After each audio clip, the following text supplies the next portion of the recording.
there's something that the Clinton Foundation yeah, is spearheading in that direction, and basically doing that along the lines of trying to get developing cities, okay, to try and avoid the mistakes that have been made in the more advanced cities, and that's again a network of cities that we created, and they share experiences and get together and try and essentially leverage off a network so that each one can benefit from the other.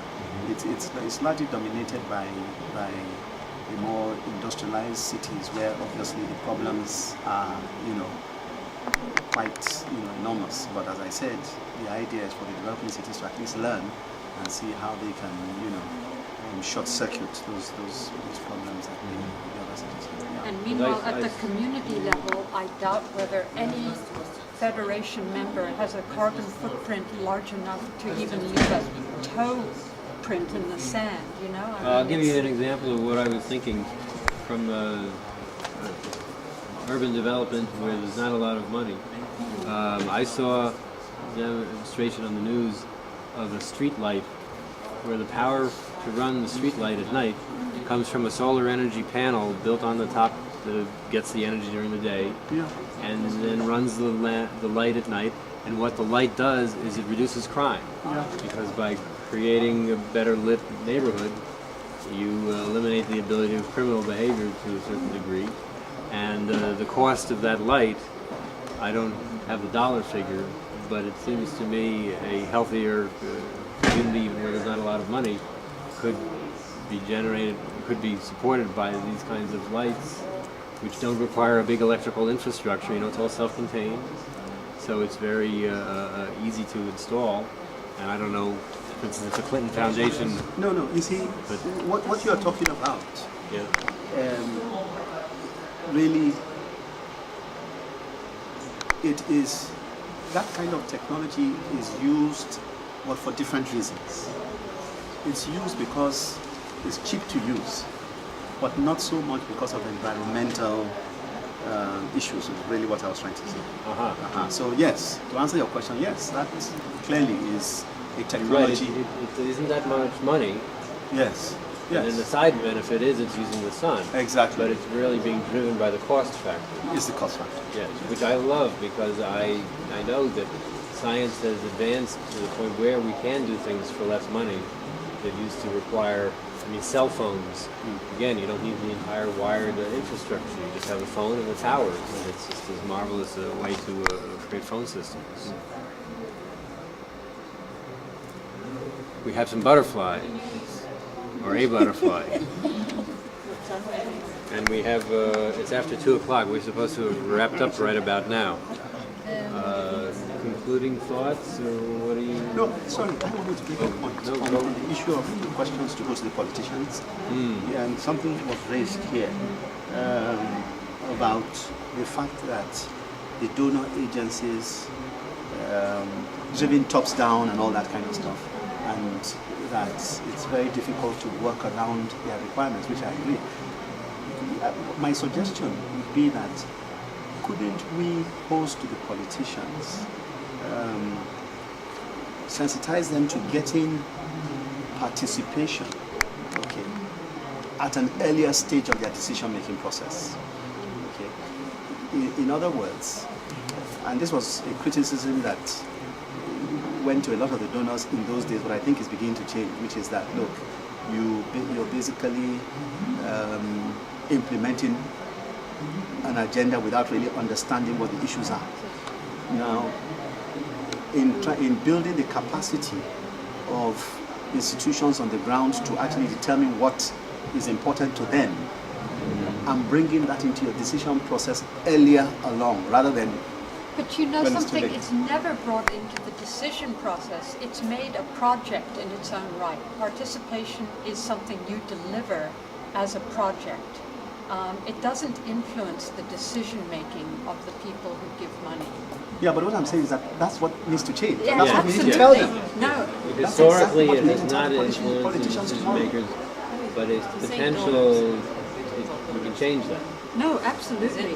But I think it's a fallacy even to believe that it influences decision making later in the process. I think it simply doesn't influence decision making. You know, it may be within the delivery of services or of interventions. Participation may be a small bit of the service delivery, but it's not actually something that influences how a donor makes decisions at any stage. And you're absolutely right. It should be possible for that input to be circled up to the top at the very beginning. Yes. A blueprint.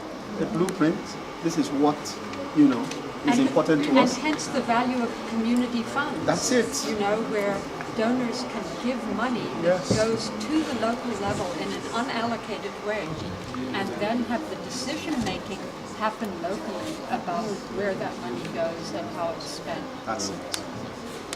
I don't know whether this fits as a question for politicians, but it's one of the things that I've been seeing.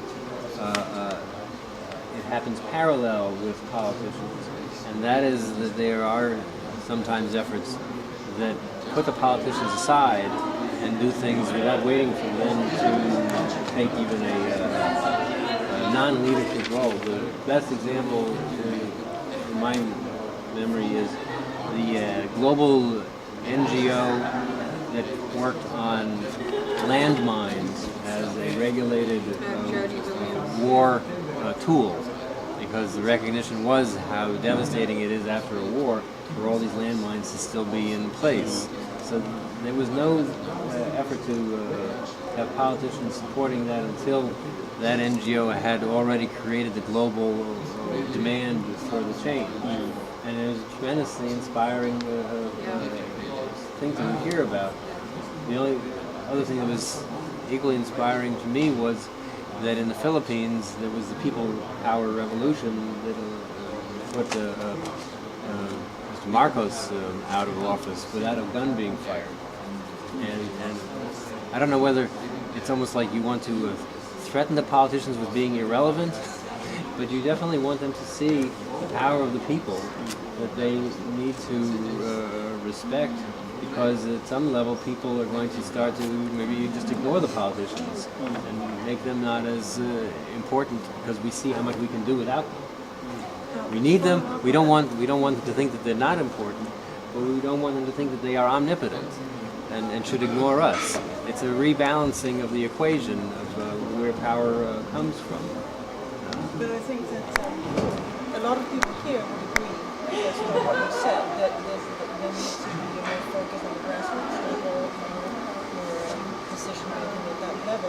That is not at all the way the politics are going. The politics are going in the opposite direction, and I think that's a very important issue. Why isn't it happening? Why are the politicians going in the other direction? Because they want bigger and bigger things. They only want to work with governments. They do not want to work with grassroots. So. Yes, in America, there's now. About this, in America, community organizing is under attack now. The Republican Party are poo-pooing community organizing. Yeah, well, again, I think that it is all. It's almost like a paradigm shift in thinking. Even for governments, really, in Africa, it's a paradigm shift in thinking, in the sense that traditionally, the central government says and does it all. Yeah. Okay. And now we're having a situation where there's increasing clamor for decentralization. Okay. Even fiscally as well. Okay. So I think it's a two-way thing. But I think the key in all of this is to ensure that the systems are there which actually begin to define how these strategies are determined. In other words, the grassroots should be able to define their strategies and document them so everybody knows. And that's all part of democracy anyway, document them. And then that now is something with technology today, it goes up on websites, it's automatically something that, other governments who are interested in intervening can see and make use of. So I think if we move towards a more process, institution-driven agenda, are more likely to make those changes, force the politicians to make those changes. But I still think that this is a question that definitely needs to go to the politicians when they get to work. This is why